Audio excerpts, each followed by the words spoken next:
mais uma vez, para os ensinamentos de Jesus, para tantos recados, tantas dicas, tantos conhecimentos que vão ser apresentados pelos nossos palestrantes, que possamos nessa tarde colocar nosso coração e nossa mente conectadas a essa energia, a essa sintonia de amor, e que possamos, acima de tudo, dentro desse momento, absorver aquilo que precisamos na nossa caminhada, na nossa busca pela melhora, pela reforma íntima, que o nosso coração se abra e que muita coisa seja trazida e recebida por cada um de nós. Que assim seja.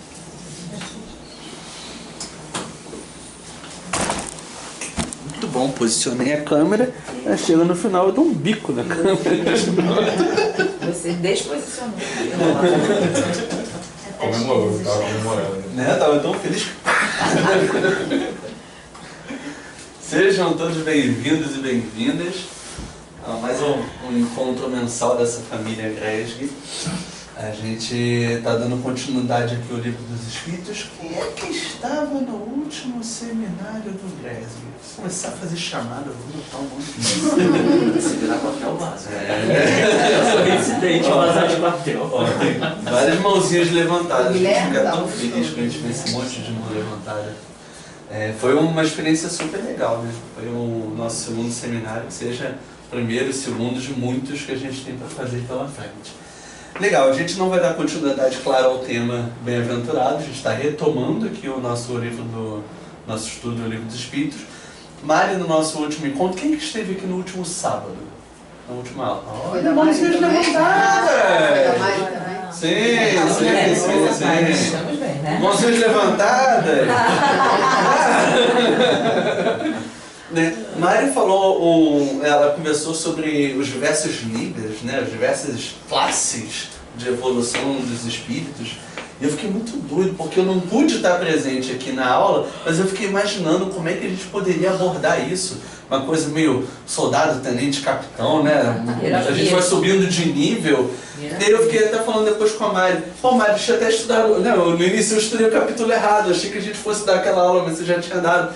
Depois fiquei com aquilo na cabeça, como é que eu vou poder falar sobre jogo, sobre evolução, alguma coisa que seria super legal? Eu infelizmente não participei dessa aula. Mas é um jeito de eu puxar um pouquinho para esse capítulo, para falar um pouquinho também de jogo da vida, de evolução. Quem gosta de jogo aqui?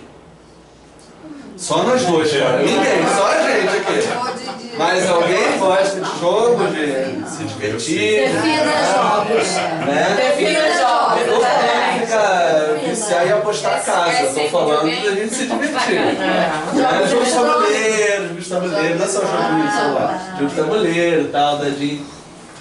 Então eu quero começar o nosso encontro hoje, assim que ele começar. Isso. Convidamos vocês para jogar um jogo. Esse gosta. Né? Então um joguinho, tem as casinhas e tal, jogo dado, vai andando, isso é legal. Joguinho do Banco Imobiliário, isso é bem legal. Então eu quero convidar vocês a jogar um jogo comigo, tá? Vamos lá. Beleza.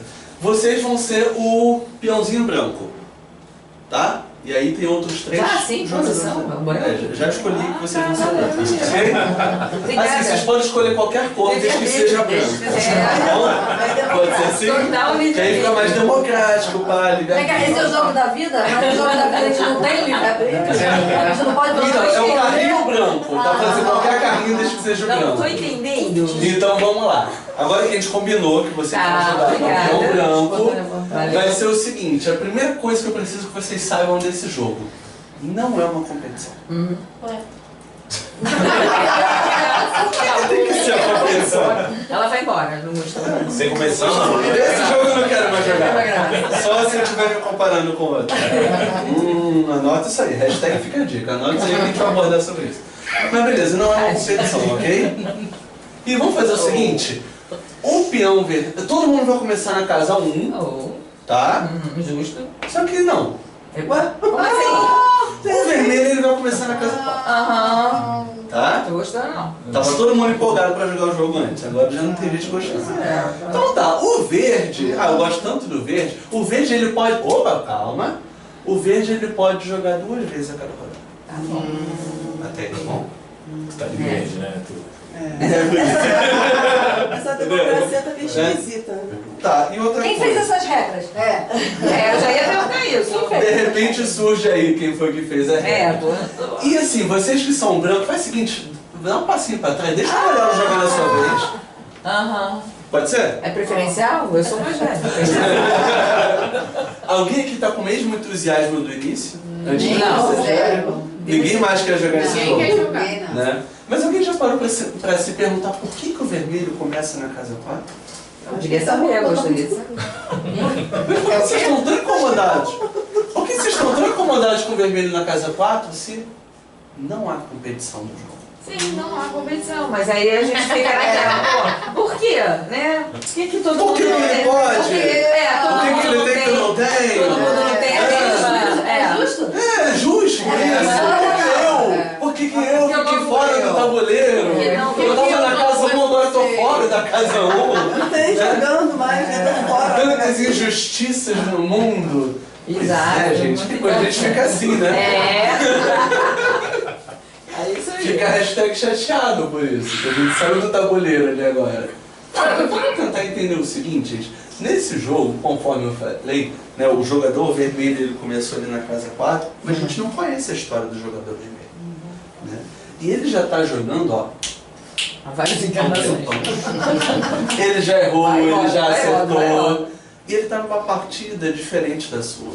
Ali, você na casa 1, você está começando o jogo agora. Você escolheu jogar o jogo agora. Mas o vermelho não. O mérito dele não o protege de todos os desafios que vão acontecer no jogo. Não é porque ele já está nesse jogo há mais tempo que ele não vai, ó, cortar um dobrado durante esse jogo. Tem os desafios para ele também. Não é por isso que ele não vai ter desafio. Ele não está sendo protegido por nada. Ele apenas começa o jogo na casa 4. Isso não quer dizer que ele está mais à frente. Ou comparativamente ele merece mais ou menos do que você. Tá? Então, é por isso que Deus nos cria simples e ignorantes. Porque Ele não dá vantagem pra gente. Ele trabalha em cima do nosso merecimento. E merecimento, Ele fala, filho, você vai ser abençoado, você vai chegar lá e vai fazer isso. Não. É baseado no que a gente fez na última partida, a gente começa o jogo numa determinada casa. Esse é o jogo da vida. E aí, o capítulo 2, parte 2, que a gente está estudando aqui hoje, fala muito sobre o porquê da encarnação. Por que a gente precisa encarnar? Não seria mais fácil a gente chegar numa partida só, já resolver logo tudo, viver 490 anos, de repente já daria conta do recado, virava perfeito, anjinho, fui, acabou. Por que tem que vir toda hora? E aí Kardec ele faz vários questionamentos ali para os espíritos, e os espíritos respondem para ele uma coisa até interessante, que até achei esquisito, o verbo impor. Deus impõe a encarnação aos espíritos por 2 motivos. O primeiro motivo é que ele quer que os espíritos se autoburilem, se lapidem, para conseguir, por merecimento, chegar no final do jogo.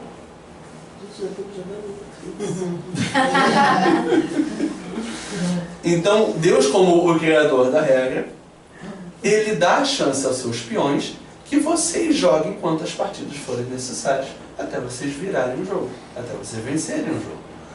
Isso é como se fosse um pai que dá ao filho algumas responsabilidades para que ele, por si só, vá aprendendo, amadurecendo e chegue na vida adulta uma pessoa mais responsável.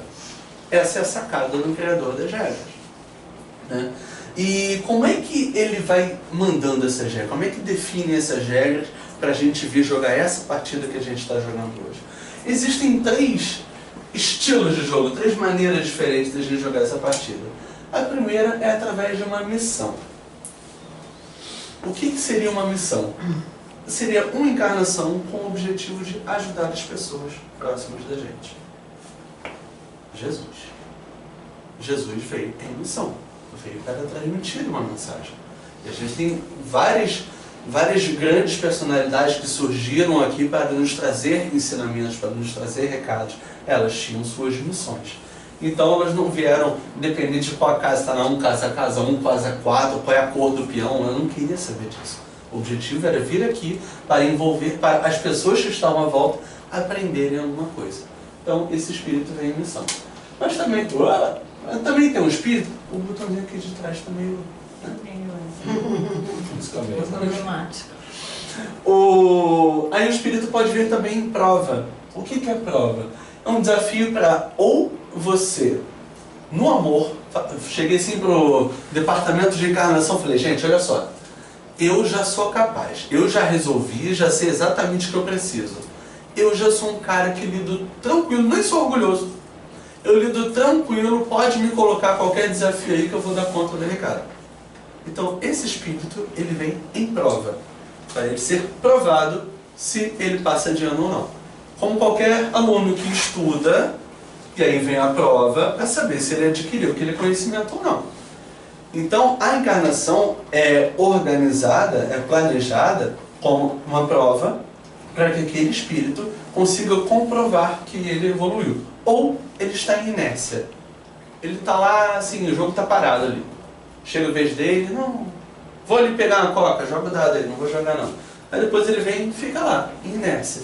Então a prova serve justamente para aquele espírito, opa, dá um solavanco, vamos caminhar. Porque ou a gente evolui ou a gente para, né? Não dá para ir para trás. Então é um estímulo para que aquele espírito venha na Terra para, né, desenvolver alguma virtude, desenvolver algum comportamento. E também tem a expiação. É um termo, prova a gente está mais acostumado, né? Mas expiação é um nome esquisito, que a gente só lembra quando a gente fala que o planeta Terra é um planeta de provas. Né? Justamente. Enquanto a prova está muito mais focada, se a gente, assim, didaticamente, para a gente entender um pouco mais a diferença. Enquanto a prova está mais ligada com o presente para frente, a expiação é alguma coisa kármica, alguma coisa do passado que eu preciso resolver. Existe a lei de causa e efeito. O que a gente planta, a gente colhe. Né? Então, se lá atrás eu cometi um monte de deslize, eu fiz muito mal a alguma coisa ou alguém, enfim, eu preciso resolver esse débito do passado. Então, por isso a expiação é um sofrimento para resgatar um débito. Ficou claro? Ficou um pouco mais fácil entender por que o planeta Terra é um mundo de provas e expiações? Porque a gente vem basicamente para fazer isso aqui. Né? Gente que está lá um pouquinho mais lá no alto, até vem para cá. Mas geralmente a gente vem para resolver uma dessas duas coisas. Ou a gente vem em prova, ou a gente vem em expiação. Por isso que a Terra é um mundo de provas e expiações. Até aí, tá legal? Desmistificamos algumas coisas? Sim. Legal. Então, a primeira coisa que eu falei, né? Deus, ele pede, então, ele traz seus filhos para a encarnação, para que eles evoluam por conta própria, possam vencer o jogo. E esse aqui é um exemplo que a gente quis trazer para mostrar para vocês como deve ser mais ou menos, assim, como é que a gente imagina que seja lá no mistério da reencarnação. Esse espírito aqui, ele precisa encarnar, ele está conversando com o departamento e fala, gente, eu dei um monte de mole, né? Eu vou precisar... Eu posso combinar com vocês como é que a gente pode resolver esses débitos do passado e tal. Aí ele escolhe esse modelo aqui.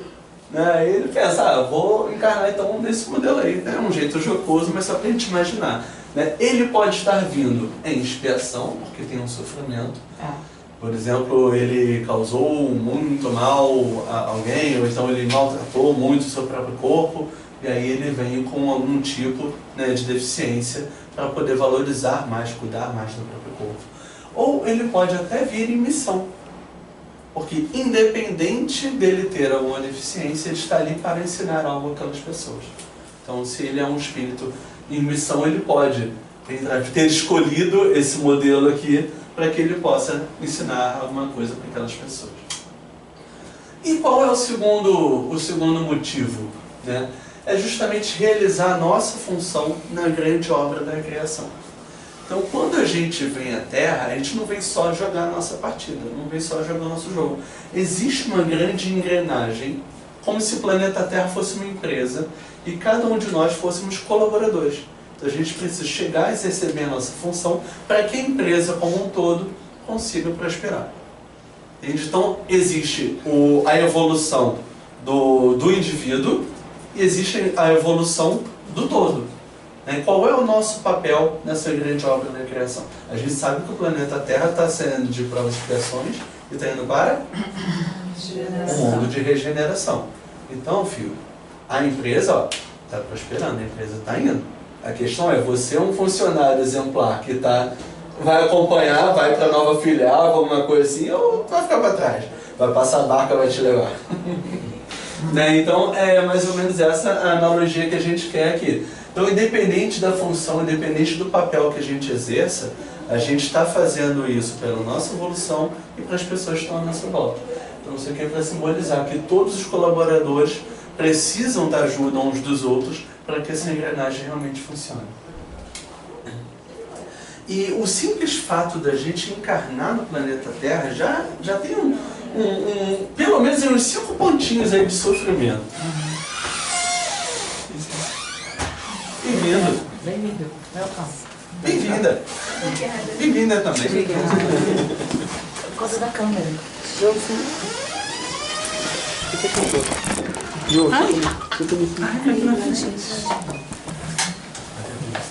Nosso cinegrafista chegou? Tá na mira aí?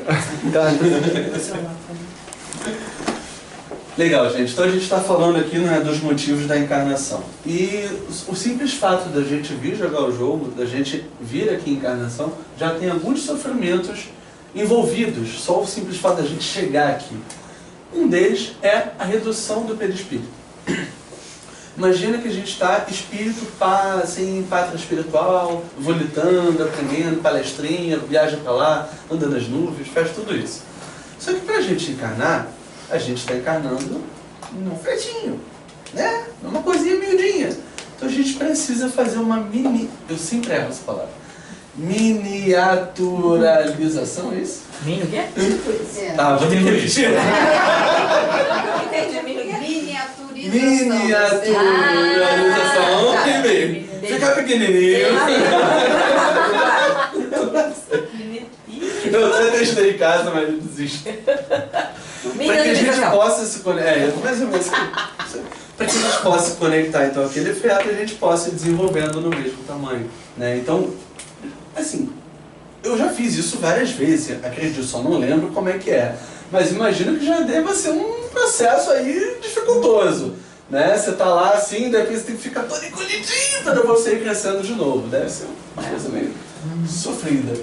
Segundo, a própria vida intrauterina. Porque, convenhamos, você está saindo lá de um mundo que você estava mais livre, que você escolhe, ou é preciso que você venha para a sua encarnação, e você começa a se conectar com pessoas que muitas vezes não era da tua gangue, não. Quer dizer, era da tua gangue, mas não necessariamente você se dava bem com aquelas pessoas. Né? Então, podiam ser desafetos do passado, podiam ser pessoas que realmente te amam, que estão ali te abraçando. E a gente, por causa da encarnação na parentela espiritual e na parentela carnal, a gente às vezes precisa de resolver alguns débitos vindo como pai, vindo como filho, vindo como irmão. Né? Então, a própria vida intrauterina em si, você já está entrando no mundo do tipo, gente, onde é que eu estou? Que mãe é essa? Que história é essa? Eu estou confuso? Então já é meia dúzia aí de dúvidas ali na cabeça do feto que está se desenvolvendo. Os próprios desafios da vida. Claro, a gente não está aqui a passeio. Lembra que o pino vermelho não estava protegido dos desafios do jogo? A gente sabe quanto a gente tem desafios. Não, a gente não sabe quantos desafios a gente tem na nossa vida. E relação com outras pessoas, como eu falei, tanto dentro da nossa família, quanto aquele chefe chato que me atrapalhou, ou aquela outra pessoa que veio e me deu uma banda, ou várias outras coisas. Todas essas pessoas ao longo da nossa vida servem para que a gente evolua, faz parte dessas relações. E o envelhecimento. É natural que a gente precise trabalhar, precisa entender ao longo de toda a nossa vida que o nosso corpo vai envelhecer, vai ter doença, vai ter dificuldade. E a gente precisa então trabalhar a nossa paciência, a nossa autocura, a nossa regeneração, o nosso cuidado, para que a gente preserve esse corpo na medida do possível e que a gente consiga atingir o nosso objetivo. Então eu trouxe aqui de uma maneira bastante lúdica, espero que vocês entendam que na minha cabeça faz muito sentido isso. Né? Qual é a vantagem afinal de se praticar o bem? Já que eu sei que eu vou morrer, vou nascer de novo, vou morrer, vou nascer, afinal, para que eu tenho que fazer o bem? Pra ganhar a corrida. Ué, mas não tem disputa. Né? Você ganha de alguma forma. Então vocês acham que uma pessoa que pratica o bem, ela está protegidinha, tem um escudinho especial em volta dela? Não, ela vai passar perrengue, assim como qualquer peão de qualquer cor que a gente viu. Ok, então tira o escudo e o carrinho volta para o lugar onde ele estava. Todo mundo começa a prova seu lugar, né? Qual é a diferença? O carrinho que pratica o bem, ele vai mais rápido naquela corrida, naquela prova. Tá? Então a diferença é essa. Aquele piloto que ao longo da sua vida estava praticando bem, naquela encarnação ele está evoluindo mais rápido. A gente não pode comparar, mas é como se fosse, para a gente ter uma noção, relação, seria isso. É como se essas pessoas aqui estivessem evoluindo mais devagar e aquilo lá mais rápido. Só que com o passar do tempo, a pista muda. As provas são outras. E aí o carrinho lá, ele continuou indo cada vez mais rápido porque ele estava praticando bem, enquanto os outros carrinhos estavam um pouquinho mais devagar. É só essa comparação que a gente precisa ter, para entender que a gente não está disputando uma corrida com outra. A corrida é nós mesmos. O quanto que eu estou mais evoluído do que estava na minha última partida, na minha última vida. E o quanto que eu estou crescendo mais rápido agora do que crescia lá atrás.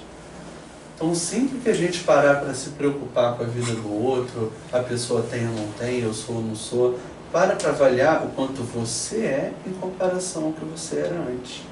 Não em comparação ao lado, mas você com quem você era antes. É assim que a gente vai vencer nesse jogo. E o capítulo ele entra no assunto do que é alma, o que é espírito. Alguém tem uma dúvida ainda para saber? Qual é a diferença de alma para espírito? Vocês sabem qual é a diferença? A alma é o espírito desencarnado. Perfeito. Então, o espírito... Tu faz. Muito bem, muito bem. Então, existe o espírito que está lá na pátria espiritual, e aí ele vai encarnar. O que a gente chama de alma é apenas o espírito que está conectado, está vivendo uma vida terrena. Então, eu acho muito interessante que Kardec ele faz várias perguntas em momentos diferentes, para espíritos diferentes, né? E o tempo todo eles respondem a mesma coisa para Kardec. Eu acho até meio engraçado. Espiritualidade, desculpa fazer essa comparação agora, mas parece que às vezes a gente toma um solapo, ele toma uma voadora nos peitos dos espíritos dando a resposta. Porque, tipo, nós já respondemos isso. Conforme nós já respondemos isso, ou então a sua linguagem é limitada, você não entende porque você não pode entender agora. Às vezes eu fico pensando, cara, imagina Kardec levando essa resposta na hora e falando, caraca, eles me pegaram, porque eu já tinha feito essa pergunta 218 vezes atrás, mas eles estão ligados, eles estão me respondendo. Eles são pacientes, os espíritos realmente são pacientes, né? A gente aqui é limitado pra caramba para entender essas coisas. Então, a alma é o espírito encarnado. O perispírito é o que une o espírito ao corpo.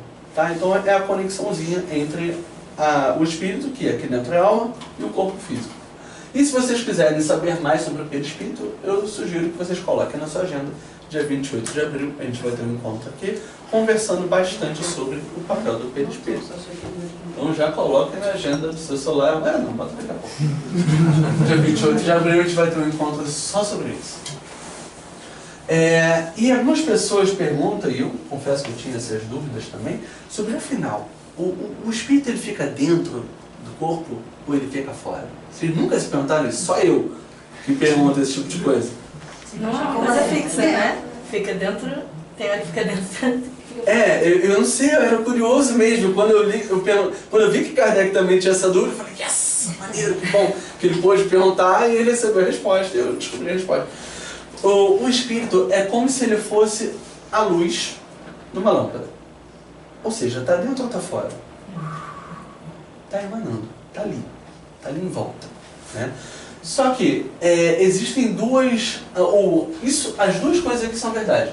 Existe alma sem corpo e existe corpo sem alma. O que seria alma sem corpo? É o espírito, que está na parte espiritual, que não está encarnado, né? Então seria alma sem corpo. Agora, o que é o corpo sem alma? Morto. Sim, justamente. O espírito desencarnou e aquele corpo está ali. É o corpo sem alma. E também pode ser no nascimento. Por exemplo, um feto está em gestação, mas sofre um aborto, o espírito se desliga daquela matéria, é um corpo sem alma, porque o espírito está desconectado. Então existe alma sem corpo e existe corpo sem alma.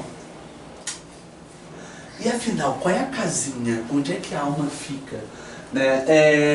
Os espíritos respondem para Kardec que os encarnados, pessoas que são grandes gênios, que trabalham muito o pensamento ao longo da sua encarnação, eles conseguem perceber que é como se a alma morasse mais nesse chakra aqui, mais nessa região da cabeça. Enquanto outros espíritos estão mais ligados ao sentimento, mais ligados à humanidade, como se fosse o objetivo do espírito, fosse a conexão com os sentimentos da humanidade, está mais ligado aqui nessa região aqui, como se fosse mais aqui no coração, mais nessa região aqui. Mas de verdade, isso não faz a menor diferença, era por curiosidade mesmo. E eu também tinha essa dúvida. Uma vez eu assisti um filme que mostrava que dentro do planeta Terra tinha uma alma que saía, não sei o que. Não sei se vocês já viram esse tipo de coisa. Foi maluquice que de vez em quando eu pesquiso. Mas alguém aqui já pensou sobre será que o planeta Terra tem alma? Ou mais uma vez só um louco aqui? Vamos achar que ele veio. Que chá você tá tomando? Gente. O que tá Eu acontecendo? falei que ia ser nessa vida, mas tá difícil. Será que tem chakra também? Tem chakra. Tem chakra também. Primeiro, o que seria a alma? E aí eu achei super legal, que eu não sou o único louco. O Kardec perguntou isso também no capítulo. Existe a alma do mundo e existe a alma do planeta? E aí os espíritos vão lá e voadoram nos peitos. Eu falo, calma, filho, olha só. É porque sua linguagem é limitada e vocês têm poucas palavras para definir o que são todas as coisas. Vocês têm ainda uma visão um pouco limitada. Mas você pode, por analogia, entender que a alma do universo seria de onde que vêm as individualidades. Onde vão surgir os espíritos e eles vão encarnar aqui. Então seria a alma do mundo, seria isso, de onde que vem o princípio universal, de onde vem as inteligências. E a alma do planeta? Eu perguntava lá por causa daquele filme.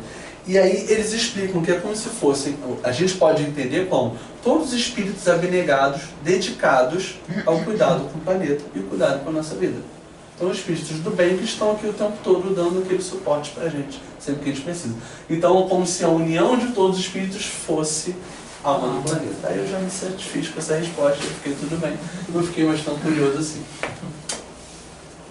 Então beleza, gente, pra gente concluir aqui a visão que a gente está tendo hoje, a gente viu o pininho vermelho que começou na casa 4, a gente viu o carrinho que estava acelerado ali que fazia o bem, e a gente viu algumas coisas de recompensa, né? Se a gente faz o bem, então a gente evolui mais rápido.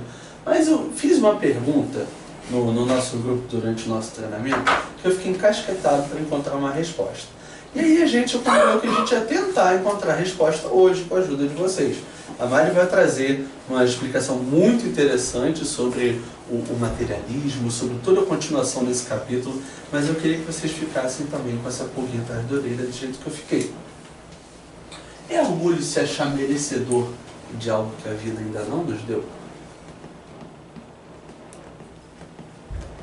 Conseguiu reflexão.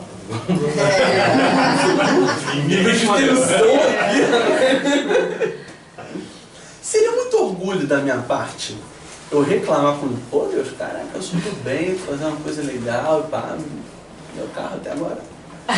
Nada. Pô, aquela casinha confortável que eu queria. Tá demorando. Né? Você tá falando de bens materiais. Mais uma vez, só eu pensei isso também. Só eu. Né? Ninguém mais aqui pensa sobre isso. Você está falando de bens materiais. Você falou de casa, de Eu estava carro. pensando sobre isso. A pergunta assim, ambígua, né? Quando você pensa em coisa material, talvez seja, mas não sei, né? Às vezes eu fico perguntando, eu podia ter mais paciência. Entre ser e ter, né? Mari, Então, ajuda a gente. Eles que vão me ajudar, né? São vocês que vão me ajudar. Rodrigo, mas a questão é, tipo, se achar merecedor de algo que a vida não nos deu, acho que é normal. Agora, o que você vai fazer com isso? Você vai cobrar de Deus o que a vida não te deu? Ou Vai você correr atrás. melhorar, vai correr atrás disso? Estou te ajudando. É isso que eu espero, gente. Eu mantenho. Eu vou precisar dessa ajuda aí ao longo dessa parte. Eu vim trazer o último tópico desse capítulo, que não é um tópico curtinho não, tá? É o último, mas a gente já tem um tempinho aqui, que gera uma certa polêmica. A gente vai falar de materialismo. E quando a gente fala de materialismo, imediatamente o nosso cérebro traz para as coisas materiais, né? Os bens, carros, o nosso corpo físico, negócios, estados, a gente imediatamente pensa sobre isso. Mas o que seria o conceito do que é o materialismo? que a doutrina fala pra gente? Que são, na verdade, conjuntos de doutrinas filosóficas que entendem que tudo que a gente vê, tudo que a gente enxerga é fruto da matéria e das próprias modificações da matéria. Então, são as filosofias que entendem que não existe um princípio espiritual, não existe algo maior, é simplesmente uma combinação de moléculas que, interagindo entre si, promovem todos os fenômenos que a gente vê na natureza. E aí o Kardec, ele traz a primeira pergunta aqui desse tópico do capítulo, que pergunta o seguinte: por que será que os anatomistas, fisiologistas, em geral, as pessoas que se aprofundam na ciência, por que em geral elas têm uma vertente mais materialista? Que sem generalizar, tá? Ele até pergunta dessa forma. Por que em geral as pessoas que são muito ligadas à ciência tendem a acreditar tudo que elas veem à própria ciência? O que vocês acham? Alguma sugestão? A maioria das religiões que a gente tem hoje em dia, ela não tem a fé raciocinada. Ela tem a fé que você tem que acreditar porque alguém mandou você acreditar, porque Deus acha que você tem que acreditar. Isso acaba afastando um pouco quem gosta de ciências de religião, ou da parte da religiosidade. Muito boa essa resposta. Eu queria perguntar outra coisa antes de botar no slide. Alguém aqui se lembra quais são os 3 pilares da doutrina espírita? Sem ser os amiguinhos do grupo? Tem alguém aqui que se lembra os 3 pilares da doutrina espírita? Então vamos relembrar isso aqui. Oi? Tô tentando. Eu acredito em você. Vamos resgatar isso aqui, gente. Se lembra que o espiritismo é baseado na religião, na ciência e na filosofia? Você concorda que se a doutrina espírita aqui, a doutrina que a gente está estudando aqui, se baseia nesses 3 pilares, a ciência não é inimiga da fé. Ela não é inimiga da fé. E como elas não são inimigas, muitas vezes quando elas andam juntas, elas se fortalecem até. E aí a gente fala de religião enquanto fé, ciência, realmente, toda essa parte dos estudos, dos fenômenos da matéria, enfim, tudo que a ciência nos permite descobrir, e a filosofia que eu vou deixar para um segundo momento aqui, tá? Por que esses cientistas tendem a ver muito a questão da ciência como um fator que explica tudo e não se relaciona aos demais? Porque muitas vezes essas pessoas têm aquela necessidade que não só essas pessoas, né, gente? A gente também muitas vezes tem essa necessidade de eu só acredito vendo. Sabe aquele complexo de São Tomé? Não, mas se eu não vejo, eu posso acreditar. Quando, na verdade, em outras oportunidades, e na nossa vida cotidiana mesmo, tem várias coisas que a gente não vê e que a gente acredita. A começar pelo mais clássico exemplo, que é o ar. Ninguém vê o ar, mas se a gente não estiver respirando, a gente morre. Então, nem tudo que a gente que existe, a gente tem a capacidade de ver. Isso vai para uma coisa física como o ar, como vai para qualquer outra coisa. Você lembra que em primeiro capítulo, tranquilo, do livro do Espírito, o que é Deus? Que já começa dando um tapa na... Então, a começar daí, realmente, o que Kardec tem de resposta dos espíritos no livro é a mais pura verdade. Na verdade, a nossa linguagem, a nossa capacidade de entendimento é muito limitada para que a gente consiga ter a percepção do todo. Mas não é por isso que o todo não existe. E as pessoas, em geral, ligadas à ciência, muitas vezes também, sem generalizar, existe um certo orgulho, porque são pessoas que têm uma intelectualidade avançada, têm um desenvolvimento intelectual muito grande, e tem certo orgulho. Como assim? Como pode haver alguma coisa na natureza que eu não sou capaz de entender, que eu não sou capaz de explicar? Então, muitas vezes, é fruto dessa rivalidade que, na verdade, não existe, não tem por que existir, que se eu não entendo, se eu não vejo, se eu não tenho capacidade de provar, então aquilo não existe. Porque eu sou o cara e eu tenho que conseguir entender todas as coisas. Então, é meio que essa questão de da humildade de você entender que nem tudo você tem a capacidade hoje de conseguir explicar. E aí o livro continua fazendo essa segunda pergunta aqui. Alguém pode ler para mim? Não é estranho que o materialismo seja uma consequência de estudos que deveriam, ao contrário, mostrar ao homem a superioridade da inteligência que governa o mundo? Deve-se concluir que esses estudos são perigosos? Vamos falar claro o que essa pergunta aqui quer dizer. O Kardec pergunta, na sequência mesmo da pergunta anterior, tá, então a gente tem a ciência avançando e tal, mas a gente vê que muitos desses estudiosos tendem para uma vertente que é longe da fé, que é um daqueles pilares que formam a doutrina espírita. Então, será que esses estudos não são perigosos? Será que a gente não deve, de repente, desestimular a ciência? E os espíritos trazem essa resposta aqui. Não é verdade que o materialismo seja uma consequência desses estudos. É o homem que tira uma falsa consequência desses estudos, porque pode abusar de tudo, inclusive das melhores coisas. E vamos falar um exemplo prático, fugindo da doutrina espírita. Energia nuclear. Quando a energia nuclear foi descoberta, ela era uma fonte maravilhosa de uma energia alternativa que tem tudo para ajudar o planeta, certo? O que o homem fez? Desenvolveu a bomba nuclear. Desenvolveu, fez um mau uso daquilo. Então o que os espíritos tentam trazer? Não é a coisa em si que é ruim. É o uso que você faz dessa coisa que você pode tender para um lado bom e para um lado ruim. Pelo contrário, que tanto os livros, os materiais espíritas, quanto que a gente vê na prática traz pra gente, é que na verdade, quando a ciência e a religião andam juntos, na verdade as duas se tornam mais poderosas. Eu trouxe aqui uma foto bem representativa que fala de uma equipe, isso é uma foto real. É uma equipe médica que, antes de um procedimento cirúrgico, ela entra em prece para pedir para que tudo corra bem, para entrar na ambiência daquele procedimento. Então, imagina toda a conexão que é possível quando você tem um conhecimento técnico, que é muito necessário, todo o conhecimento que a medicina traz, para que as pessoas tenham a competência de realizar aquele procedimento, quando ela está alinhada à espiritualidade, quando se permite a conexão para que aqueles bons espíritos possam atuar naquele procedimento. Imagina o quão forte isso se torna. Então, na verdade, isso é um exemplo onde a gente pode tornar mais amplo, até em vários exemplos. A gente teve uma aula, não sei se foi a passada ou a anterior, e a gente até falou sobre isso, que na verdade a orientação que a gente recebe, quando alguém, alguma pessoa querida ou alguma pessoa que a gente conhece vai realizar algum procedimento, que a gente ore por ela sim, mas a gente olha antes pela equipe médica. Porque na verdade eles que vão ser os instrumentos que vão promover aquilo. Então, na verdade, não são inimigos. São coisas que andam juntas. E aqui eu fiz questão de trazer um ícone da ciência com uma frase que é atribuída a ele, que fala exatamente sobre isso.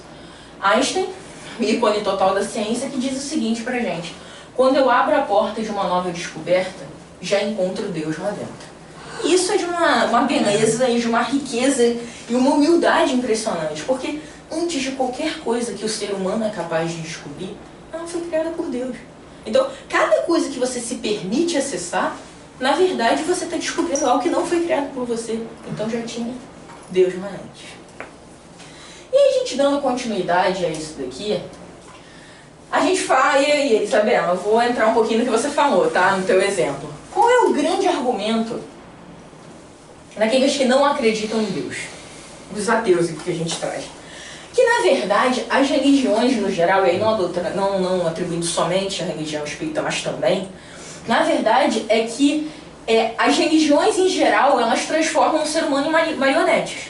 Porque você tem aquela fé cega e você acredita em tudo que te falam sem minimamente questionar se aquilo não faz sentido, se aquilo não está indo por um caminho que é verdade ou não. E, na verdade, para quem defende essa teoria, o ateísmo seria a tesoura, que corta esse laço e faz você pensar por conta própria, você ser independente. É isso que é o principal argumento de quem segue essa linha mais de não acreditar em nada.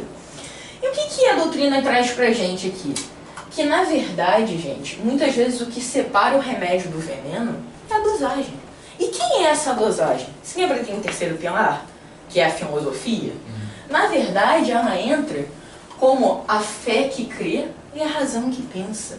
Quando você pensa em ter fé, você pensa em entender que você não tem a capacidade de compreender o todo. Então você precisa acreditar em coisas que hoje você não é capaz de entender. Mas quando você pensa em fé raciocinada, você pensa que você não pode confiar cegamente em tudo. Você precisa questionar, precisa raciocinar. E quando a gente fala isso, gente, estudando o livro dos espíritos, Allan Kardec é o maior exemplo disso. Ele perguntava 300 vezes a mesma coisa em 300 espíritos diferentes. Então, justamente porque ele queria ter certeza daquela informação que estava sendo passada para ele. E essa frase que está aqui, também é do próprio Evangelho segundo o Espiritismo, que Kardec nos passa que a fé inabalável só é aquela que pode encarar de frente à razão em todas as épocas da humanidade. E a gente já estudou isso também no passado, que na verdade o que Kardec defende é que se em algum momento da história a ciência comprovar alguma coisa, a gente tem que acreditar na ciência. Porque a gente já teve a oportunidade de descobrir aquilo, então isso aqui não existe. Não tem por que você não acreditar numa coisa que é comprovada. Então, eles na verdade têm que andar juntos. Tudo bem até aí, gente? Todos bem? reflexivos. E aí, a gente entra numa parte mais polêmica aqui do capítulo, talvez, que quando a gente fala em materialismo, a gente fala, na verdade, muitas vezes de um vazio muito grande. Vamos pensar na corrida que o Rodrigo trouxe pra gente, a nossa corrida contra a gente mesmo, aquela que não há competição, mas ao mesmo tempo você acaba se comparando ao outro, né? Na verdade, quando você pensa no materialismo, lembra que eu falei que você não acredita que nada seja explicado além do que a própria matéria? Vocês concordam que se não há nada depois e se não há nada antes, a tua vida se torna muito atrelada ao que é a tua realidade atual? Como entender certos questionamentos? Vamos pensar em cada parte do rosto. Você lembra aqueles bonequinhos, o corpo que você está escolhendo, se é uma expiação, se é uma prova? Como você entende isso? Se você não consegue ver nada antes, nada depois, qual seria a justiça de Deus? Qual seria a justiça de Deus? Por que alguns seriam privilegiados de vir com o corpo em totais condições e alguns não? Qual seria a justiça de Deus se simplesmente não existisse vidas anteriores nem vidas futuras e um peão começasse na casa 4? Qual seria o seu estímulo para jogar esse jogo? Não existiria, concorda? Então, na verdade, uma das grandes consequências do materialismo é um vazio existencial. Porque você não vê muitas vezes sentido em você querer ser melhor. Por que eu vou ajudar meu amiguinho se na verdade não tem nada antes e nada depois? Eu quero uma vida bem. Eu não vou ganhar nada com isso, não vou evoluir, não tem nada depois. Então eu vou tentar tirar dessa vida o melhor que dá dela pra mim. Certo? Então traz um vazio existencial. A segunda grande consequência aqui é a pergunta: o que é prioridade para você? Mais uma vez, se não existe nada além do aqui e agora, por que eu não vou ser egoísta? Por que eu não vou priorizar o que é importante para mim? Por quê? Porque assim, se não tem nada depois, eu vou querer fazer do meu jeito. E o que a gente vê, gente, é que na verdade, um mundo diferente nunca vai poder ser construído por pessoas que são indiferentes um do outro. Então, quando a gente pensa em materialismo, a gente está pensando muito mais do que só em carro, corpo, casa. A gente está pensando nas consequências para o nosso espírito da gente seguir uma linha que não acredita em nada. Porque você não tem por que ser bom com o outro. Você não pensa quão triste é isso? Você não tem nenhum estímulo para ser diferente? Terceira coisa aqui, que eu acho que é interessante a gente trazer, que é a questão do imediatismo e da inversão de valores. O que vocês acham do papel da rede social nessa questão do materialismo? Pergunta polêmica. Se vocês quiserem começar para estimular o pessoal, tá?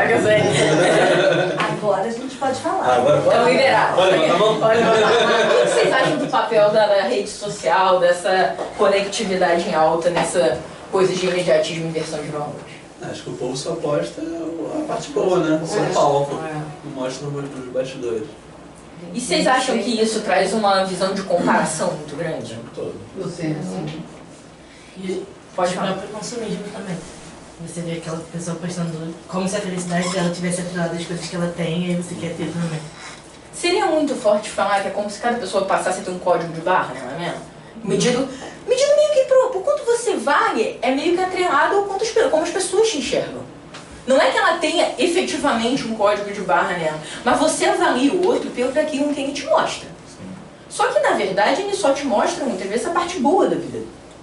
E quando a gente pensa nisso, a gente passa a incorporar mensagens de uma sociedade puramente de consumo.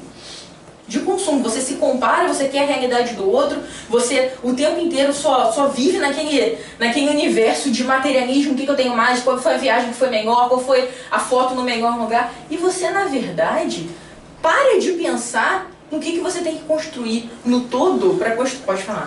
Na verdade, uma coisa que me chama a atenção também, assim, nessas mídias, não é nem só o materialismo, não. Muitas vezes as pessoas postam, né, mensagens falando de como você deve ser, né, das atitudes que tem que ser tomado, que na verdade elas mesmas não tomam, né? Ontem eu li uma mensagem, no status do WhatsApp de uma pessoa. E eu botei pra ela assim, gente, perfeita. A mensagem de fato era perfeita, mas não tem nada a ver com ela. Não, eu botei só perfeita. Eu falei da mensagem, a mensagem é perfeita. Mas sim, é uma pessoa de convívio. Então, Mas a pessoa não pode tem nada estar a ver. tentando se melhorar e ela está estudando, aprendendo as frases. Ela precisa evoluir. Quem sabe ela põe em prática. Tá tentando, né? Então, assim, acho que às vezes não é só o materialismo não, né? Essa coisa de Sim. você postar algo, você é uma pessoa muito bacana, boa, que muito você isso. faz, isso de fato, aquilo não acontece, né? Eu acho que pegando o gancho do que vocês duas falaram, eu acho que há uma questão da intenção, acho que a pessoa tentar divulgar boas mensagens é positivo, porque pelo menos ela está contaminando, está contagiando ao invés de estar contaminando. O grande ponto é que, assim, você muitas vezes vê uma discrepância muito grande entre o que a pessoa mostra e o que a pessoa é. Entendeu? Agora, não é o fato de divulgar boas mensagens, é muitas vezes ela só querer passar uma impressão que vai ser melhor ou pior do que a do amiguinho que está do lado. Não só em termos de bem material, mas até em relação às práticas do que ela faz ou deixa de fazer, entendeu? Eu acho que um ponto que a gente tem que lembrar também, desculpa, Bela. Não, pode falar não. É assim, como que essa mídia social, quanto que essa coisa, né, dessa rotina, o quanto que isso aumentou o número de depressão, de suicídio e principalmente entre jovens, né? Porque as pessoas não têm, infelizmente, maturidade para entender aquilo e muitas vezes você se compara o tempo todo, você nunca tem um corpo perfeito, você não tem os amigos mais legais, você não vai aos lugares que todo mundo vai e isso causa exatamente aquele buraco existencial, que se você não tem fé, se você não tem, tá totalmente fora do padrão. Você se sente cada vez mais vazio, cada vez mais solitário, né? E aí muitas vezes você começa a utilizar a mídia social exatamente para poder colocar todas as suas opiniões e começa a receber, muitas vezes, preconceito, bullying e tudo. Isso vira realmente uma arma, né? É muito preocupante. Sim. O que você Eu acho que a gente tem que se educar também na questão das mídias sociais, é importante porque é igual a ciência, é o mau uso que a gente faz dela, não é porque a mídia é ruim, é o mau uso que a gente faz dela. Porque as mídias sociais elas também têm muitos lados bons, por exemplo, a gente usa pro GRESG para poder difundir as nossas ideias, as nossas palestras. Tem muita...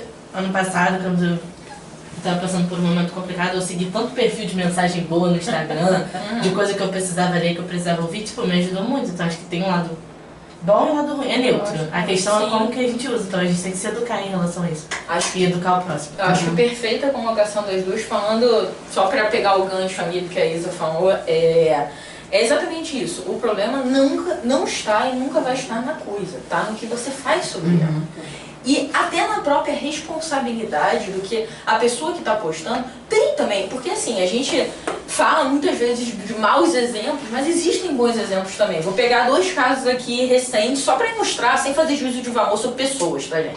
Não é essa a ideia. Não sei se tiveram a oportunidade de ver o comentário, enfim, que o Whindersson Nunes, o comediante, postou, sabe, todo mundo sabe quem é?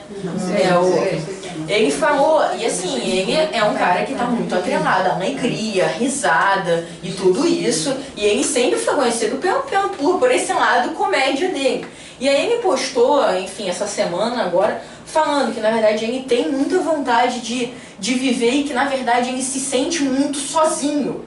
E que quando ele sobe no palco é a grande alegria da vida dele, mas que essa não é a realidade. Que muitas vezes ele preferiria estar batendo um papo com um amigo, numa conversa, um amigo real, do que estar cercado de pessoas que ele não sabe se estão ali porque gostam ou não dele, se é por causa... E assim, que ele, em certos momentos da vida dele, ele trocaria os hotéis mais luxuosos que hoje ele tem acesso por momentos com pessoas reais, que gostassem de verdade dele. Acho que esse é um exemplo muito recente, também sem fazer nenhum tipo de juízo de valor, tá? A Bruna Marquezine faz muitos desabafos nesse sentido, porque é uma menina muito conhecida desde criança, que tem posturas que as pessoas podem considerar certas, erradas, enfim. E o que ela fala é que ela já vivenciou uma depressão e que as pessoas não têm a noção do impacto que elas são capazes de causar na vida do outro. E que, na verdade, as pessoas tinham que ter mais responsabilidade nesse sentido. Que não é questão, eu só quero ser elogiada. Se você vai no meu perfil falar que eu sou linda, pô, eu vou te agradecer. Agora, se falar, olha só, seu cabelo tá horrível, você não merece nada do que você conquistou, e você é fruto de um namoro que você teve. Ela falou, cara, o que a pessoa ganha com isso? Você pode não gostar de mim, mas você não precisa magoar, e seja eu ou qualquer outra pessoa. Então, mais uma vez, falando nesse sentido, não é o fato da rede social existir, é quanto ódio, muitas vezes, é disseminado nessas redes por pura inveja. Por pura inveja. E, na verdade, mais uma vez, pegando o que a Bela colocou, A rede social, ela promove muitas mensagens boas, ela conecta pessoas, ela divulga outras casas espíritas, o próprio GRES, que tem muita coisa positiva. Mas, infelizmente, pelo mau uso que muitas das pessoas fazem, torna uma inversão de valores. Você só pensa no que você quer conquistar justamente porque você quer conquistar para ter mais que o outro, para ter um lugar melhor, para ter um bem mais desejado. E muitas vezes isso faz com que as pessoas sejam medidas não pelo que elas são, e sim pelo que elas têm.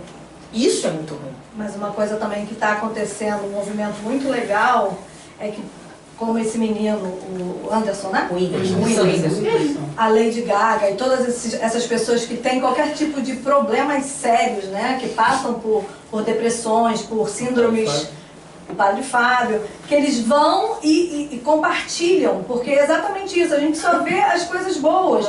Ninguém fala que, eu tô deprimido, tô chateado, tô isso, eu sou muito rico, legal, mas isso não me completa. Então, quando você vê uma pessoa que supostamente, na nossa pequenez, deveria estar feliz e contente, e ela vai e se desnuda falando assim, olha gente, eu tenho uma síndrome, eu chego no palco e eu paraliso, né? E você compartilhar isso é uma coragem muito grande, porque são pessoas que estão ali para ser, né, elogiadas, para serem o tempo todo, né, endeusadas. E é uma fragilidade que você tem a coragem de repente demonstrar. E a crueldade das pessoas, até mesmo com essas pessoas. Porque, por exemplo, a gente tem o caso do Fábio Assunção, que foi para as mídias sociais, que falou... E se você lê o relato das pessoas, é muito cruel. Então você pensa numa pessoa que já está passando por um momento muito difícil, que resolve compartilhar aquela dor para poder ajudar as outras pessoas que também têm essa dor. E nesse ato, que só não sabe como é que é difícil, você ainda lê pessoas dizendo, como assim? Você não tem problema, você é isso, você é aquilo, você é bonito, você é rico, você é aquilo. Então as pessoas estão muito cruéis, né? A verdade é que você utiliza muitas vezes a mídia social para passar ali as suas frustrações. Você quer descarregar no outro. No outro. E assim, é respeito, né? As pessoas simplesmente não respeitam nem a sua dor, nem a sua felicidade. Simples assim. Sim, e eu acho que assim, só para mostrar mais um exemplo que não tem a ver propriamente com o bem, mas com essa coisa que também é muito frequente nas redes sociais, de você comparar a questão de aparência. Não, porque fulano de tal, então não tem esse padrão de beleza. Exatamente. Tem um perfil que eu sigo, que aí eu acho que não é tão conhecido, mas é o da Dupla Carioca, não sei se vocês conhecem, já ouviram falar, que são duas meninas que têm uma loja de roupas e tal, e que elas fazem várias postagens. Uma dessas meninas, ela é espírita, a outra não sei dizer, mas ela é espírita também, só que ela sabe aquele padrão de beleza que a sociedade segue? Lindíssima nesse padrão de beleza da sociedade. E aí ela abriu, né, conversando com os seguidores, me façam perguntas. Cara, eu achei interessantíssima a resposta dela. Porque a menina perguntou, qual é o seu peso e a sua altura? Pergunta normal. Aí ela falou, poxa, eu não gostaria de te dizer isso. Não é porque eu não posso dizer meu peso, então certamente ela poderia. Não seria um tabu pra ela. Mas ela falou, porque vocês precisam entender que a beleza ela não está atrelada a quanto você pesa ou quanto você mede. Ela está atrelada ao seu biotipo, ao quanto você se esforça para ter um corpo que seja saudável. A beleza não é comandada por esses padrões, você pode ser lindo. Para você ser lindo, você precisa estar feliz com o que você vê. E a felicidade com o que você vê não está atrelada a quanto você pesa na balança. Você está com saúde, você está se movimentando, você está satisfeito, você está trabalhando tudo que você... Então, não se preocupa com isso não, isso daí é o de menos. Assim, achei sensacional, porque é uma pessoa que é conhecida principalmente por essa atribuição de beleza, enfim, ela trabalha com roupas de academia, que é uma coisa toda, mas é uma pessoa que, pra mim, ela deve ter muitas seguidoras que visam ter aquele padrão de beleza. E ela ter tido esse tipo de postura, eu acho que é uma lição e tanto que a gente vê tendo os próprios exemplos. Então, será que essa pessoa não está fazendo um bom uso da rede social? Tá vendendo as coisas, está divulgando a marca, mas também não está deixando de dar bons exemplos. Então, eu acho que esse é o grande patamar, o grande parâmetro aí, que a gente precisa usar da forma correta as coisas, mas muitas vezes, por ser uma ferramenta que a gente usa para disseminar o ódio, para disseminar essa competitividade extrema, a gente muitas vezes tem essa inversão de valores. Essa semana eu vi uma mensagem dizendo que se você não se sensibiliza, né, com o problema, com a dor do outro, quem está com o problema de fato é você, né? Você que precisa de ajuda. E eu vi isso em resposta a uma postagem que teve num grupo de moradores onde eu moro, porque com a chuva que teve nessa semana, tem uma vila de casas na rua. E a vila inundou, mas foi muita água, muita água. E aí uma pessoa que tem um pet shop na rua postou nos grupos de condomínio pedindo doação, porque teve gente que perdeu tudo, assim, nas casas e tal. E aí uma das pessoas respondeu, não me leva a mão não, mas as pessoas que moram nessas casas, sinceramente, não precisam de ajuda. Aí foi a resposta de outro morador, foi isso, né? Se você de fato não se sensibiliza com a dor do outro, quem está precisando de ajuda. E assim, sensacional, porque, gente, quem de nós, né, gostaria de passar por uma situação dessa, de repente perder tudo, independente se você pode, né, comprar ou não, gente, né? E aí você, naquele momento, não, mas não tem uma casa daquela, não precisa de ajuda. Porque tem N pessoas em favela que perdeu porque tinha um barraco. Não importa, né? A situação. Não, gente, isso é uma situação triste para qualquer um, né? E na verdade é aquela coisa que a gente conversa aqui também, que a gente julga, até isso a gente quer julgar. Até isso a gente quer julgar. Assim, o ponto é, você perder tudo, você pode sim ter a condição de repor aquele tudo. Mas assim, a dor de você perder, e tem certas coisas que você não repõe. As lembranças, as memórias, a coisa, todas as histórias vividas naquele ambiente, é uma perda. Exatamente. Então, acho que independente do quanto a pessoa tem, o desejo de fazer o bem ou não, é o que está em você. Agora, se o outro, se o outro precisa mais ou menos, você já está julgando. Então, esse conceito do bem está tanto quanto distorcido, né? E aí, dando continuidade aqui nessa questão do materialismo, isso daqui também é uma coisa muito real e, infelizmente, muito triste. Muitas vezes, quando a gente vive só para adquirir mais e mais as coisas, nunca nada tá bom o suficiente, né? E isso é muito ruim porque, na verdade, quando você conquista uma questão material, e mais uma vez aqui, eu reforço muito esse ponto porque nós não somos inimigos dos bens materiais, não é isso. Entendeu? Não é essa a ideia. A gente está aqui no planeta de provas e expiações, a gente está encarnado, e uma das leis divinas e naturais é a lei do progresso. A gente tem sim que tentar melhorar esse lado material. O problema está na busca desenfreada por isso. O foco somente nisso. E quando a gente fica nessa coisa de só adquirir mais e mais coisa, na verdade simplesmente o que a gente faz é aumentar o nosso ponto de referência. Então agora eu não quero mais ter uma casa, eu quero ter um castelo. Eu não quero mais ter um carro, eu quero ter um iate. Entendeu? Você só vai aumentando. E na verdade o tempo de prazer, a gente estava conversando no treinamento, é que se torna cada vez mais curto, né? Você valoriza muito a coisa, e aí quando você conquista a coisa, 15 minutos. Perdeu a graça. Perdeu a graça. E aí, esse conceito de vazio existencial, vocês concordam que só se amplia? Porque, não, beleza, meu foco é esse, conquistei isso.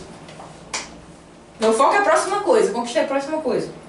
Continua. Tanto que muitas vezes a gente vê e tal, na verdade a gente pensa, né, poxa, você tem muito mais felicidade se eu tivesse dinheiro. Claro que o dinheiro tem uma série de benefícios se bem utilizado, mas senão nunca haveria suicídio entre pessoas que são extremamente ricas, e não é isso que a gente vê na prática. Infelizmente não é isso que a gente vê na prática. Quer falar uma coisa, bem? Tem uma frase que eu gosto muito, que é assim, se você sempre foca naquilo que você ainda não tem, você nunca vai ter nada.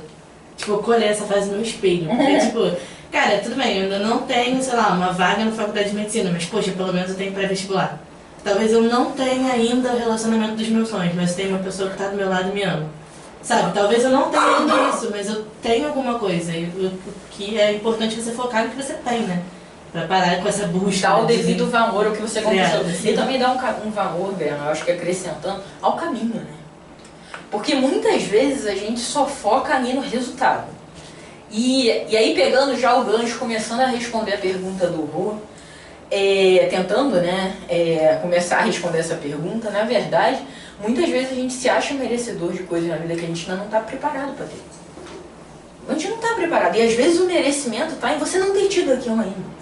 Porque talvez, em certo dia, não é pra você não, tá, Bel? Tô falando de forma geral, por favor, jamais Não, por favor, só pegando gancho, sem nenhum tipo de referência a uma situação específica. Mas eu acho que, assim, muitas vezes a gente quer tanto ter alguma coisa e a gente não enxerga que talvez aquela coisa não seja melhor pra gente no momento.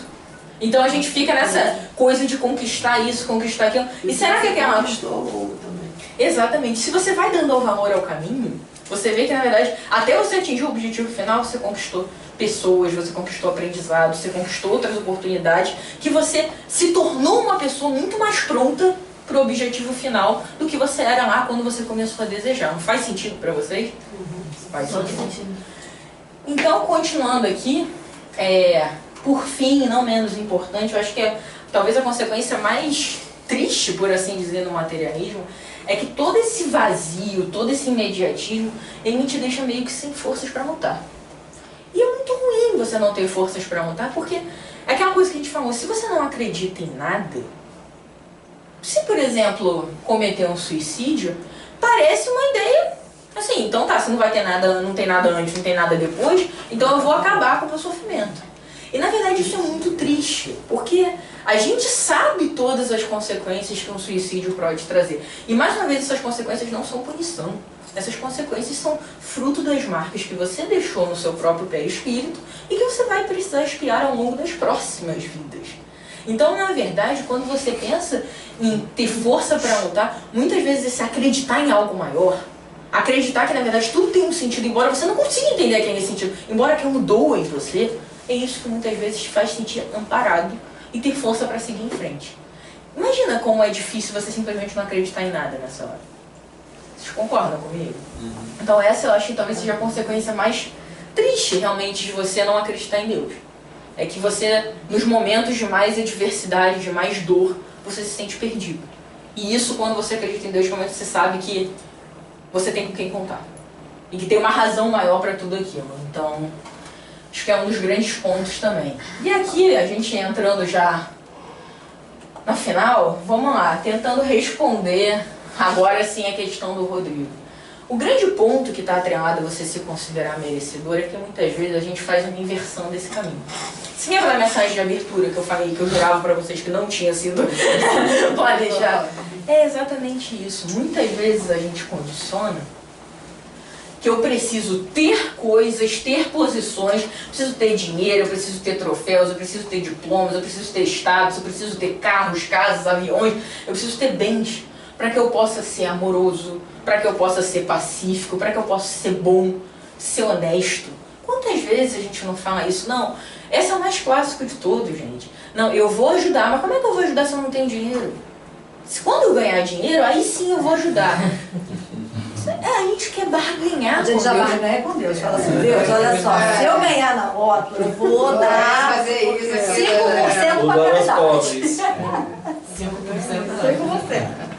E aí, na verdade, o que a gente conversou isso bastante no treinamento até, que o ser humano ele faz uma inversão do caminho, né? Na verdade, a gente quer ter. E aí, depois que eu tiver, eu vou fazer a coisa. E aí, depois eu vou ser essa coisa, uma vez que eu fizer essa coisa. E, na verdade, o caminho é exatamente o oposto. Primeiro, eu tenho que ser tudo isso.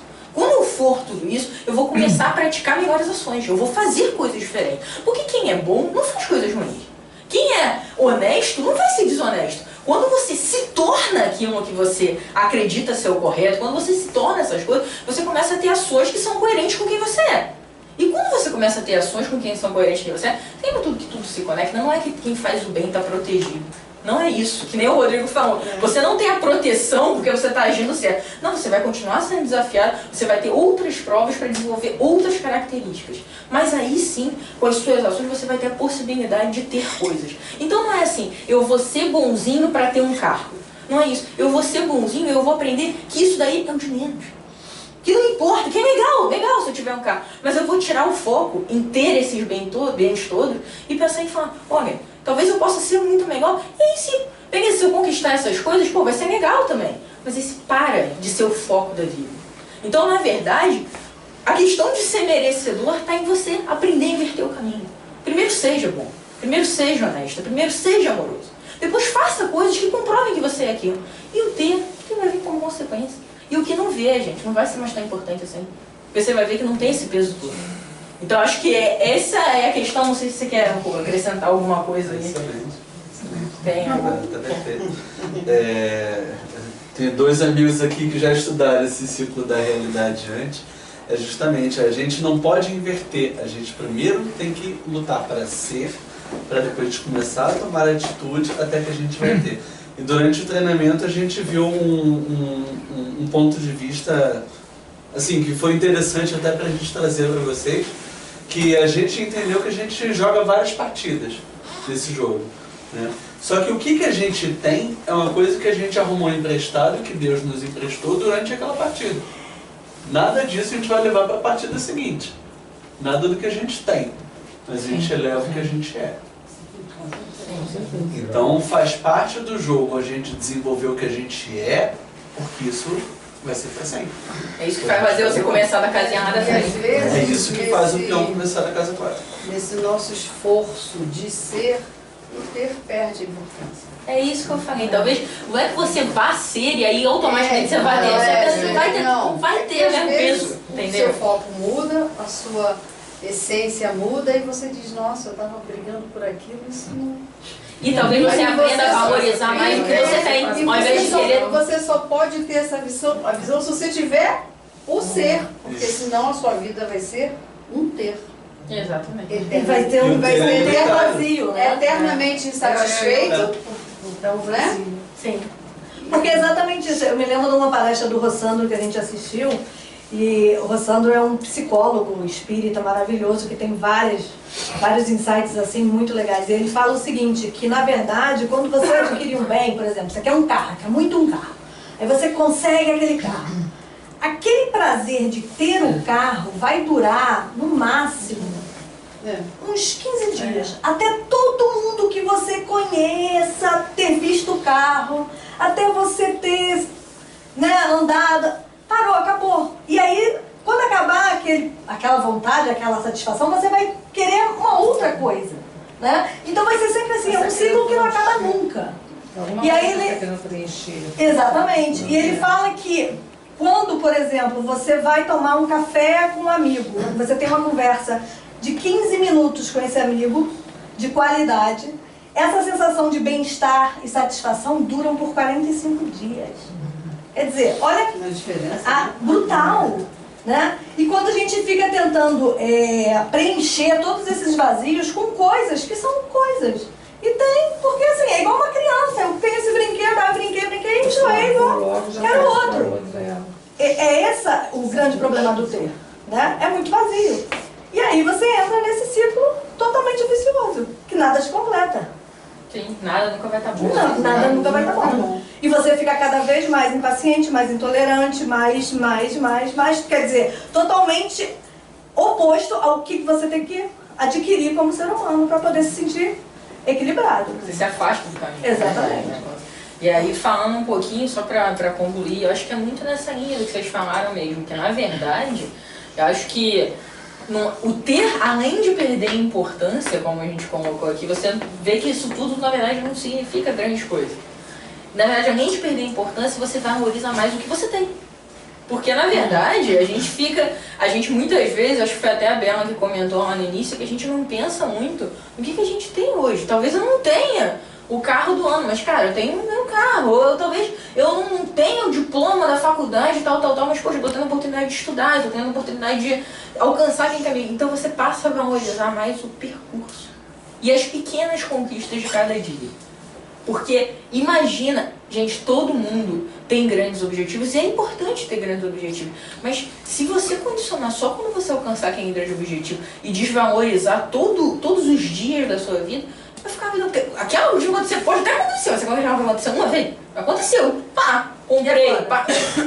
Agora, o que você... Fica muito vazio. Se você condicionar a, sei lá, 10 grandes objetivos na vida, 10 momentos de alegria, ou todo esse sofrimento vazio, não faz sentido. Eu acho que entra muito também, pegando o link da Andréia, na história do vizinho, né? Quando a gente chega a ter essa indiferença, é uma coisa muito ruim, porque eu me lembro na segunda-feira, no dia da chuva, e na terça-feira que passou aquilo o dia inteiro, né? Você vendo o desespero das pessoas que não conseguiam chegar em casa, o desespero das pessoas perdendo tudo, e você olhar e falar assim, gente, graças a Deus eu estou em casa, eu não passei por nenhuma dificuldade, está todo mundo, né? Minha família está bem.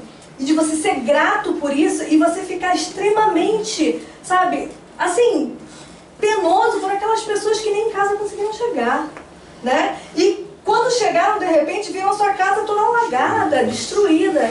Então, como que isso não vai te afetar? Né? Como que isso você vai ser indiferente a uma coisa dessa? Isso gera muita gratidão, porque graças a Deus que, poxa vida, Senhor, estava segura, né? e dessas pessoas que mesmo com esse caos todo, estarem uma ajudando as outras, né? E eu acho que é exatamente isso que a gente tem que focar, porque é muito ruim eu acho assim, a gente quer ser indiferente porque eu não quero me preocupar com o outro, porque aquilo me causa um mal-estar, porque aí eu me vejo na obrigação de ajudar. Então eu prefiro ser indiferente e falar assim, se você está passando por isso é porque você deve merecer. Né? Independente do seu merecimento ou não, se eu puder fazer alguma coisa para amenizar isso, eu vou fazer. Isso é quem você é, né? Isso é quem eu sou. Isso independe. A pessoa errou a vida inteira, tá pagando. Caramba. Se já tá difícil para ela, mas vamos amenizar o máximo que a gente puder. Eu acho que é por aí. É não ser indiferente e ser muito grato. Acho que essas duas palavras... É verdade. Dando continuidade aqui, gente, sobre essa questão, queria perguntar para vocês se vocês vão achar duas ações aqui, e aí eu vou perguntar o que vocês conhecem, tá? Vamos lá. Desculpa. Vocês conhecem a Black Friday? Legal, né? Bem conhecido e tudo. E não tem problema em gostar da Black Friday não, tá? Não é certo e errado, não. Vocês conhecem, certo? Vocês conhecem essa ação Giving Thursday? Não, né? Então, eu vou contar o que é essa ação e aí a gente vai refletir sobre o que as coisas são divulgadas, qual é o foco que se dá para as coisas, tá? Giving Thursday é uma ação que tem nos Estados Unidos, que é um dia voltado para a doação das mais diferentes coisas. Foi convencionado que essa ação seria feita na primeira terça-feira pós-dia de ação de graças. Então, todo ano é feita essa ação na terça-feira que segue o dia de ação de graças, que é amplamente difundido e comemorado nos Estados Unidos.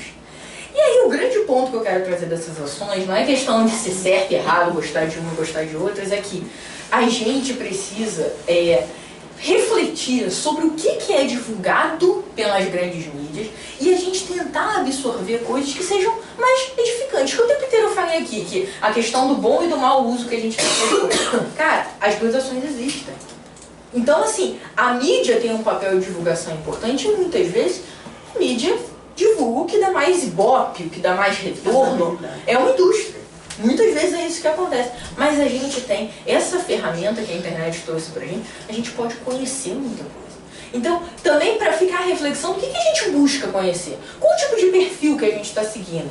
Qual o tipo de matéria que gera interesse? Qual o tipo de reportagem que você vê na TV? Assim, eu sigo um Instagram muito legal que é Razões para Acreditar. Cara, é muito legal, porque você vê bons exemplos sendo divulgados, sabe? Então, assim, não é que você não tenha que ser uma pessoa informada, não é que você não tenha que gostar da Black Friday, não é nada disso. É que a gente precisa também aprender dentro da nossa realidade. Não é ficar só julgando, porque a indústria só divulga tragédia e não sei o que. Ela tem um papel de informação e, infelizmente, isso é o que dá mais ibope hoje.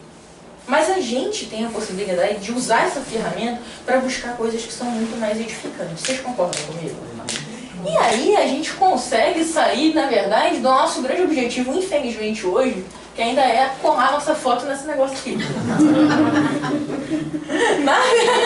Ai, já evoluiu, Andressa. Mas muito falando de forma geral, mas assim, muitas vezes a gente está mais preocupado em consumir umas coisas, mostrar que consumiu umas coisas, ao invés de repente, usar essas ferramentas todas para realmente, só para concluir, realmente ter uma finalidade mais útil, mais edificante, mais rica de conhecimento e mais voltada àquela questão do ser, ao invés do ter. Então, acho que tirar esse objetivo, que não é de todos, mas que infelizmente ainda é de muitos, de só querer ser aquele que está mostrando que tem mais poder aquisitivo, mais possibilidades nessa vertente. E aí, gente, começando a finalizar a aula de hoje, eu queria trazer duas mensagens aqui para vocês. A primeira, alguém tá aqui da frente pode ver, que eu acho que tá meio escuro. Uma vida para ter coisas e buscar salários mais altos e cada vez mais bens, não só consome os limitados recursos da terra, mas torna as pessoas menos felizes e menos inclinadas a ajudar os outros. Então, só reforçando tudo que a gente falou, uma vida que só está atrelada a você cada vez mais ter, muitas vezes você não tem tempo. Muitas vezes você não tem tempo, gente, e a vida é muito frágil. Na verdade, a gente não sabe. Se a gente for, eu não vou ficar porque eu vou chorar, porque realmente, assim, pra mim esse negócio da tragédia de segunda-feira me comoveu muito. Mas assim, se você for ver, aquelas pessoas estavam fazendo nada demais. As pessoas estavam na casa dela, as pessoas estavam no shopping, a pessoa estava indo comprar carne no churrasco. Assim, e elas morreram. Acabou, essa vida acabou. Vão ter as próximas, vão ter outras oportunidades. Mas ninguém estava fazendo, supostamente, algo ali que se colocasse em risco. Se você for ver as histórias e nesse... Então, gente, a gente realmente não sabe. Então, quando a gente foca só em acumular mais e mais coisas, a verdade é que na próxima partida do jogo, a gente não vai ter nenhuma dessas coisas que a gente adquiriu, que a gente comprou com o nosso dinheiro lá. Não vai ter, só vai ter o que a gente é. E assim, tem coisas que não voltam. Infelizmente, tem coisas que não voltam. E assim, eu dou como exemplo, eu acho que a principal coisa é a questão do tempo. Assim, pergunta para uma criança se ela prefere ter um carro do ano, ou se ela prefere ter o carrinho, né? Carro o carro. Ou se ela prefere ter a presença dos pais. Ah, então eu não preciso trabalhar, eu tenho que ficar... Não, você precisa trabalhar. Uma criança dá despesa, você tem que sustentar a criança. Normal. Mas você precisa entender que você precisa estar com ela também. O que vai fazer, que vai construir os princípios daquela criança, não é a quantidade de carrinhos ou bonecas que ela tem. O que vai construir o caráter daquela criança é ter o teu exemplo, é ter a tua presença. Então, existe essa coisa que é muito imensurável, porque você não pode medir, você não pode... E é o que torna que realmente vale a pena. Então, quando a gente fala de recursos da Terra, é porque esse consumismo promove um mal muito ruim para o planeta, concorda? É cada vez mais consumismo, mais descarte, mais indústria produzindo coisas e rejeitos que são muito maléficos para o planeta, perdão. Mas principalmente é essa questão que a gente fala o tempo todo. Não é isso que vai trazer felicidade, não é isso que traz valor. Existem coisas que têm preço e existem coisas que têm valor. As coisas que têm valor não são adquiridas através do dinheiro. São adquiridas muitas vezes através de quem você é, do que você realmente valoriza e de quem que você está perto. Então, para fechar a aula de hoje, eu queria trazer uma última reflexão e um pedido, na verdade, que é o seguinte. Primeiro, vocês ainda se lembram quem vocês eram antes do mundo me dizer quem vocês deveriam ser? Vocês se lembram, sabe, o que vocês realmente desejam? Em quem vocês se inspiram? E aí, quando eu estou falando de inspiração, eu vou trazer essa reflexão, não precisa todos responder, gostaria que todos pensassem sobre, claro, mas eu estou falando assim, um grande exemplo, porque claro que a gente tem muitos bons exemplos no nosso cotidiano, e graças a Deus a gente tem esses exemplos. Às vezes uma mãe, um pai, um irmão, um amigo, a gente tem bons exemplos, mas eu estou pensando assim, em algo que seja mais conhecido por todo. Alguma figura que te inspire. Vocês conseguem me dizer alguma figura que inspire vocês na história, seja na religião, na ciência, em qualquer coisa? Uma figura que inspire vocês? O desapego de Madre Teresa de Calcutá é uma coisa... Madre Teresa de Calcutá, a própria irmã Dulce, as coisas que ela fez, cenas do dor, é uma coisa que você diz, existe mesmo uma pessoa assim, não pode. Excelente exemplo. Alguém mais tem alguma dessas figuras que... Eu acho que Chico também, na sua vida, totalmente dedicado ao trabalho do bem, a se dedicar totalmente ao que ele vê, a missão que ele teve, né? De você escrever os livros, passar a doutrina a Jesus, que é o maior exemplo. Quando a gente fala dessas grandes figuras, aí pegando o exemplo que vocês trouxeram, Jesus é o concurso, né? Na verdade, ele é o exemplo nos mais diferentes níveis de tudo que a gente conhece. E pegando Madre Teresa e Chico, a grande missão, o grande trabalho da vida deles, na verdade, foi ajudar o próximo. Foi amar sem restrição, sem nenhum tipo de condição.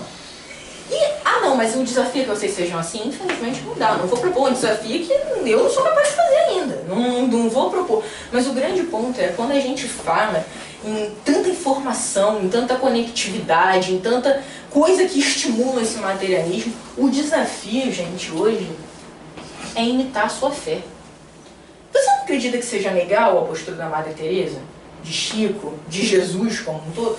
Por que a gente, ao invés de se espelhar nesse consumismo exacerbado, nesse materialismo exacerbado, a gente não passa a se inspirar em quem verdadeiramente a gente acredita? Em quem a gente admira pelo que foi, pelo que é, pelo que representou, pelo que nos trouxe de ensinamento.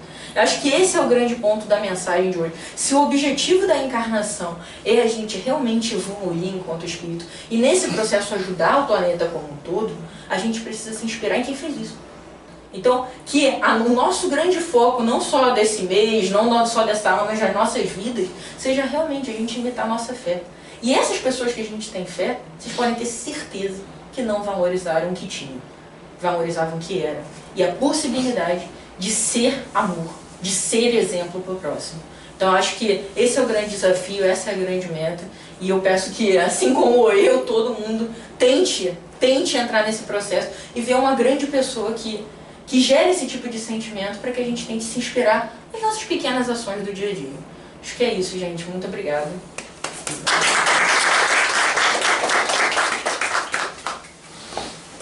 Vou falar do passo. Fala, agora a perna tá dormente. Já vou, tá?